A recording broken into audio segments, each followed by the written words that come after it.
ভাই তুই জানতে চাচ্ছিস এত পড়াশোনা করে কি হবে? একটু মনোযোগ দিয়ে শুন। তুই যে পড়াশোনা করতেছিস সেটা তোর পড়ার টেবিলে হোক, তোর হোস্টেলের পড়ার টেবিলে হোক, তোর ম্যাথের পড়ার টেবিলে হোক, তুই কি জানিস তোর পেছনে আরো দুইটা চোখ তাকিয়ে আছে? জানিস কি? না জানলে একটু শুনে রাখ।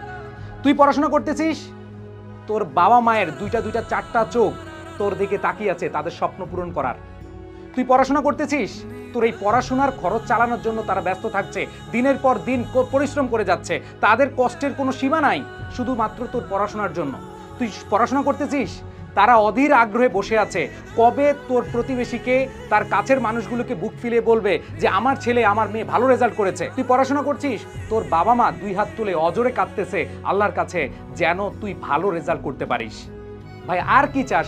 বাবা মাকে খুশি করার জন্য হলেও আপাতত পড়াশোনা কর। তারা যে তোর প্রতি বিশ্বাস করে এত এত কিছু করছে, তুই বিশ্বাসের মূল্যটা রাখার জন্য একটু পড়াশোনা করিস, ফাঁকি দিস না। বাবা মা এত কষ্ট করে তোদের খরচ চালাচ্ছে আর তুই মোবাইলে ফ্রেন্ডদের সাথে নির্দ্বিধায় তুই চ্যাটিং প্যাটিং করে সময় নষ্ট করতেছিস, তুই আড্ডা দিতেছিস, এখানে যাচ্ছিস ওইখানে যাচ্ছিস, ঘুরে বেড়াচ্ছিস। ভাই এখন না বুঝলে পরে কিন্তু ঠিকই বুঝবি। সো সময় থাকতে একটু বোঝার চেষ্টা করিস। এই যে এরকম কোনো প্রশ্ন করবি না ভাই পড়াশোনা করে কি হবে, প্লিজ। কি হবে সেটার বিষয় না, এখন থেকে পড়াশোনাটা কর। তাদের জন্য একটু ভাব, এই চারটা চোখ দুইটা মুখ, তাদের মুখে হাসি ফোটানোর জন্য হলো পরিশ্রম করে যা ভাই।